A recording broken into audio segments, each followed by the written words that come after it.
अस्सलाम वालेकुम। उम्मीद है आप सब खैरियत से होंगे।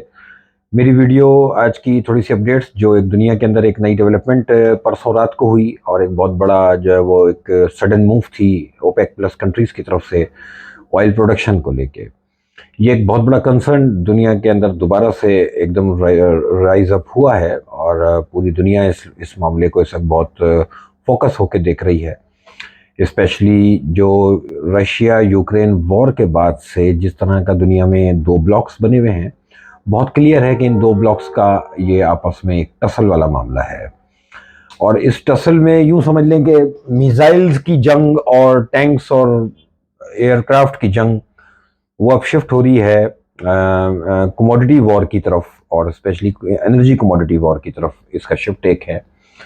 पिछले एक हफ्ते से जो न्यूज़ फ्लो जो मैं भी लोगों से शेयर कर रहा हूँ, जो आप लोगों के पास खुद से भी आपके ज़राए से आप लोग पढ़ते होंगे, कि हम देख रहे थे कि बहुत सी कंट्रीज़ ने इस प्रीवियस वीक के अंदर पहले अनाउंस किया कि वो डॉलर का जो है वो पेमेंट्स देना बंद करेंगी ऑयल के लिए।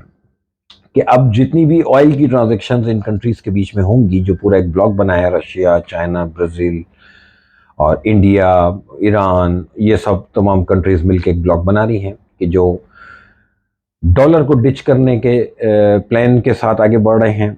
और इसी का एक हिस्सा जो है वो अभी पिछले दिनों हमने खबर सुनी कि जो नई करेंसी क्रिएट करने जा रहे हैं, जिसमें रशिया, चाइना, इंडिया और सऊदी अरब हैं, जो कि एक नई करेंसी क्रिएट करने के मूड में हैं। और वो करेंसी बेसिकली बैक करेगी कमोडिटीज़ की बैक पे, वो करेंसी जो है वो दुनिया के अंदर वो लेकर आने के मूड में है। अब जाहिर सी बात है कि ज़्यादातर वो कंट्रीज़ हैं इस ब्लॉक में जो एक नई करेंसी की बात कर रहे हैं कि या तो वो ऑयल प्रोड्यूसर हैं या फिर वो दुनिया के टॉप ऑयल कंज्यूमर्स हैं।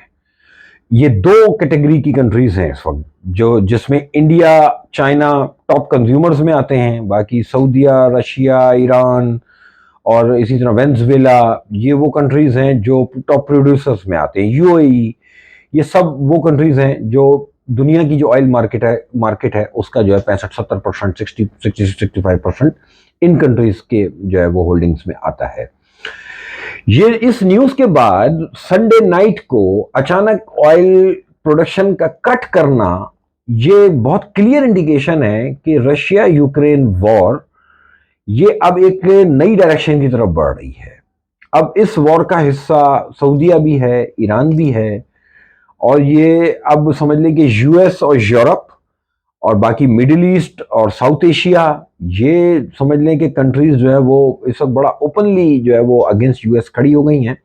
और सबसे बड़ी बात ये कि इंटरनेशनल मार्केट्स जिंदगी गुजर गई देखते हुए, एटलीस्ट एनर्जी जो शेयर्स होते हैं या एनर्जी की जो कमोडिटीज होती हैं ना, उसके अंदर कोई इतना आसान नहीं है कि इतना कोई कोई गैम्बल कर सके। नॉर्मल किसी शेयर प्राइस के अंदर आप गैम्बल कर सकते हैं, लेकिन कमोडिटीज के अंदर गैम्बल करना, ये जिसे कहते हैं कि अनबिलीवेबल बात थी। और जो मंडे मॉर्निंग हुई कमोडिटी एक्सचेंज की, वो एक नए एक्सपीरियंस के साथ हुई। ऑयल प्राइस का $6 ऊपर ओपनिंग देना, यानी एक प्राइस बढ़ना $6, यानी सुबह 80 ओपन हो और फिर वो 86 हो जाए, समझ आता है ये एक नॉर्मल बिहेवियर है, किसी भी एक न्यूज पे हो सकता है। लेकिन गैप ओपनिंग, इतनी बड़ी गैप ओपनिंग, ये कम से कम मैंने फर्स्ट टाइम देखी एनर्जी प्राइसेस के अंदर किसी भी, चाहे वो गैस हो चाहे वो ऑयल हो। ऐसा होता है डिफरेंट कमोडिटीज में, हो सकता है जो कि एनर्जी से रिलेटेड ना हो, लेकिन एनर्जी प्राइसेस में ये होना, ये एक बड़ी क्लियर इंडिकेशन है कि ये इस वक्त इंटरनेशनल कमोडिटी प्राइसेस के अंदर वो वॉर जो है वो कन्वर्ट हो चुकी। ये वॉर बेसिकली इसके कॉन्सिक्वेंसेस क्या होंगे इस प्राइसेस के बढ़ाने के, इस तरह ऑयल कट करने के, कि रशिया जो यूरोप और यूएस जो कि इस वक्त अपने बैंक्स को संभाल रहे हैं कि वो डिफॉल्ट ना हो जाएं, क्योंकि इन्फ्लेशन की वजह से इंटरेस्ट रेट उन्होंने इतने बढ़ा दिए हैं और वहां इतना बड़ा स्लो डाउन उन्होंने कर दिया है ऑलरेडी, जिसकी वजह से उनके बैंक्स खतरे में हैं। अब ये जो ओपेक की तरफ से ये जो अटेम्प्ट है, ये बड़ा क्लियर है कि ये इन्होंने जितनी भी मॉनेटरी टाइटनिंग यूरोप ने और यूएस ने अब तक की थी, उसको इन्होंने एक अनाउंसमेंट पे जीरो करके खड़ा कर दिया है। कल जितने भी यूरोप यूएस की तरफ से यूएस गवर्नमेंट ऑफिशियल्स की तरफ से जितने जितने बयानात आ रहे थे, उससे अंदाजा हो रहा था कि घबराहट बहुत ज्यादा है। और रशिया, चाइना, सऊदी अरब ने जो है पहली बार जो है शायद जिसे कहते हैं कि यूरोप को और यूएस को ना इनको पकड़ लिया है गले से। जो एक गलतफहमी थी शायद यूएस की, कि आपको याद होगा कि डोनाल्ड ट्रंप ने एक दफ़ा कहा भी था कि ये सऊदीज कुछ भी नहीं है, ये 2 मिनट में कोलैप्स हो जाएंगे अगर यूएस इनका साथ ना दे। मुझे लगता है कि मोहम्मद बिन सलमान ने ना बहुत बड़ी चाल चली है और बहुत ज़बरदस्त एक पॉलिटिशियन के तौर पे वो सामने आया है और उसने जो है ना यूएस को गले से पकड़ लिया है इस वक्त। और इसमें एक और मैं बात इनपुट करूं कि इस पूरे सिनेरियो में बीच में अचानक हमने ये सुना कि सऊदी और ईरान आपस में बातचीत शुरू हुई है। बेसिकली इनका मैं आपको एक बात बता दूं, इन ईरान और सऊदीया का जो भी आपस में जो इशू है वो बेसिकली रिलीजियस मामलात के ऊपर, फिरका परस्ती के ऊपर रहा है। लेकिन मोहम्मद बिन सलमान ने जब से भी सऊदी अरब को टेकअप किया है ना, तब से वो इस फिरका वारियत वाले मामले से एटलीस्ट ये बंदा बाहर है। पाकिस्तान और पाकिस्तान जैसी बहुत सी कंट्रीज में सबको पता है कि इन्होंने फंडिंग की और आपस में जो फिरका वारियत को इन्होंने जो है वो हवा दी ज़ियाउल से दौर से लेके। ये दुनिया को पता है कि हम लोगों ने क्या पार्टिसिपेशन किया है दुनिया के अंदर फिरका वारियत फैलाने में, पाकिस्तान ने और सऊदी अरब ने, और हमें पैसा वहां से आता रहा। बिन सलमान के आने के बाद से उसने अपनी कंट्री में एक तो बैन लगाया उन तंजीमों पे जो कि बेसिस हैं दहशतगर्दी की, फिर उसने पूरी दुनिया में जो फंडिंग हो रही थी सऊदीया से वो रुकवाई, और अब उसने जाके ईरान के साथ जो पैक्ट करने की बात की है। बेसिकली इस पूरे सिनेरियो में ये जो कमोडिटी प्राइसेस को लेके जो गैम्बल एक पूरी दुनिया में शुरू हुआ है और एक वॉर शुरू हुई है, यूएस, यूरोप एक साइड पे और middle east, south Asia, Russia ये एक साइड पे, ये जो दो ब्लॉक्स की जो वॉर है इसमें मेन बेनिफिशियरी ईरान बनने जा रहा है। क्योंकि कल यूएस ने भी ये बात इसराइल से डिस्कस की है कि क्यों ना हम ईरान को थोड़ा सा जो है वो उसकी सैंक्शंस को ईज करें और कुछ चीज़ें ईरान के लिए हम हल्का करें। उसकी वजह यह है कि यूएस चाहता है कि ये जो ऑयल कट है इसको कहीं से जो है सेट ऑफ किया जाए, कहीं से ऐसी प्रोडक्शन ले आई जाए कि ये ऑयल कट जो है वो नील नील जिसे कहते हैं कि वो हो जाए, उसका जो है ना उसका इम्पैक्ट जो है वो नील हो जाए। तो वो उसके पास एक ऑप्शन नजर आता है कि वो ईरान को थोड़ा सा उसकी सैंक्शंस को ईज करे और ईरान के ऑयल को जो है वो मार्केट में अलाउ करे। ये एक वो वाइस जो है वो इस वक्त जो ऑप्शन इन लोगों के हाथ में फिलहाल मुझे भी दिखता है, और कल इनकी मीटिंग भी हुई है इसराइल वालों से। इस तमाम चीज़ों का इम्पैक्ट पाकिस्तान की इकोनॉमी के ऊपर बहुत नेगेटिव है। अगर ये ऑयल प्राइसेस इसी तरह से ऊपर जाएंगी और जितना भी ये, अच्छा जो इम्पोर्टेंट एक और बहुत इंपॉर्टेंट चीज़ मैं हाईलाइट कर दूं, ऑयल $115 से जो मेरी डाउनवर्ड जर्नी थी, $64 का लो बना है। उसके बाद ये $75 पे बंद हुआ था। मैंने अभी परसों की वीडियो में कहा भी था कि नेगेटिव क्लोज आया है कोई, क्योंकि फंडामेंटल उस वक्त ये चेंज नहीं था।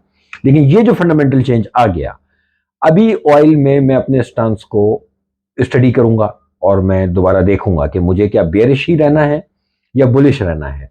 अभी 2 दिन हुए हैं इस इवेंट को, मार्केट $80 और $81 के आसपास ट्रेड हो रही है। 1-2 दिन में कम से कम और देखूंगा कि मुझे अगर अपना स्टांस चेंज करना है ऑयल में, अगर मुझे बुलिश होना है तो मैं इंशाल्लाह फिर उसकी अलग वीडियो बनाऊंगा। ये मैंने पूरा एक सिनेरियो आप लोगों को बता दिया है। इस वक्त दुनिया के अंदर बहुत बड़ा समझ लें कि एक चेंज आया है, ये ओपेक प्लस ऑयल कट जो है, और बहुत बड़ा सरप्राइज है। इससे पूरी दुनिया की इन्फ्लेशन के मामलात रॉकेट हाई हो जाएंगे। अब आप सोच लीजिए कि पाकिस्तान में अगर $75 पे पेट्रोल प्राइसेस ₹272 की है, तो अगर ये $100 हो जाए तो फिर 400-450 रुपए, राइट, और फिर आपका कोलैप्स।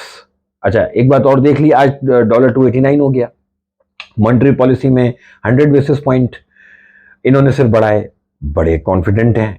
अगर 100 बेसिस पॉइंट बढ़ाएं तो साथ में ये भी कहते थे कि अब आइंदा अनचेंज करेंगे।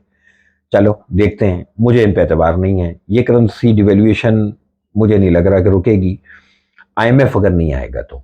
और ये जो ऑयल का मामला हुआ है, अगर ऑयल आने वाले दिनों में राइज हो जाएगा, अल्लाह ना करे, तो हमारा बिल्कुल ही भट्टा बैठ जाएगा पाकिस्तान के लिए और नेगेटिव। फिर हमारी इन्फ्लेशन तो कोई रोकने वाला पाकिस्तान में तो वैसे भी नहीं है, तो अब इंटरनेशनल मामला की वजह से इन्फ्लेशन में और हमारे यहाँ एक इंशाल्लाह आने वाले दिनों में हम जम देखेंगे। इंशाल्लाह मुंह से निकल गया तो अब हो जाएगा ऐसा, अल्लाह खैर करे। पाकिस्तान के मामला पे बाद में डिस्कस करेंगे। आईएमएफ के बगैर पाकिस्तान की इकोनॉमी कोलैप्स पे है और टोटल कोलैप्स पे है। जो जहां जान छोड़ा के मुल्क से भाग सकता है तो भाग लो, और किसी तरह से पैसा रुपी जो है वो कन्वर्ट कर सकते हो तो किसी भी करेंसी में कर लो। मैं एडवाइस नहीं कर रहा हूँ, ये मैं पहले से बता रहा हूँ, क्योंकि आईएमएफ के बगैर सब वीरान है। आपने देख लिया इनकी इंटेंशन खराब की है। ऑयल प्राइसेस पे अपना नया ध्यान कुछ दिनों में अपलोड करेंगे। अभी फिलहाल ये टोटल सिनेरियो है जो इंटरनेशनल लेवल पे डेवलप हुआ है, इस पे नजर रखें। गोल्ड प्राइसेस भी इसीलिए बेसिकली बढ़ी हैं। ये जो गोल्ड प्राइसेस भी दोबारा से बढ़ी, 1975 के अराउंड क्लोज हुआ था गोल्ड फ्राइडे को। अब फियर वो इस तरह से है कि अगर ऑयल प्राइस बढ़ेगी तो इन्फ्लेशन बढ़ेगी, इन्फ्लेशन बढ़ेगी तो इंटरेस्ट रेट और बढ़ेंगे, इंटरेस्ट रेट और बढ़ेंगे तो यूएस बैंक्स जो हैं वो और डिफॉल्ट पे खड़े हो जाएंगे। अभी 2-3 बैंक्स के नाम है, ये आगे 15-20 बैंक्स की तरफ बात चली जाएगी। तो बैंक्स अगर डिफॉल्ट की तरफ जाएंगे तो ऑटोमेटिक लोग जो है वो इन फाइनेंशियल क्राइसिस को अपने अपने लिए सेफ हेवन फील करेंगे गोल्ड को, और फिर वो पैसा जो है गोल्ड की तरफ जाएगा। 1811 पे जो बाय कॉल गोल्ड की मैंने दी थी वो मैंने 2000 के आसपास नील करा दी है। गोल्ड में मैं इस वक्त न्यूट्रल हूं, 1-2 दिन और देखूंगा और फिर इंशाल्लाह गोल्ड में अपना नया ध्यान आप लोगों से शेयर करेंगे। आप लोगों का बहुत शुक्रिया। 2 से 3 दिन के अंदर ऑयल और गोल्ड के ऊपर नया ध्यान। ऑयल में अब मैं न्यूट्रल हो गया, फिलहाल बेरिश नहीं हूं, बुलिश भी नहीं हूं। गोल्ड में बुलिश और बेरिश दोनों नहीं हूं, न्यूट्रल हो गया। गोल्ड बेच के जीरो हो गया। ऑयल मंदी में ये झटका लगा है $5 का, $6 का। अब एक दफा दोबारा से रिवाइज करेंगे अपने ध्यान को। अगर मंदी है दोबारा बताई जाएगी कि नहीं जी मंदी को ही कंटिन्यू करना है, और अगर तेजी होगी तो इंशाल्लाह तेजी की बाय कॉल दी जाएगी। आप लोगों का बहुत शुक्रिया, थैंक यू।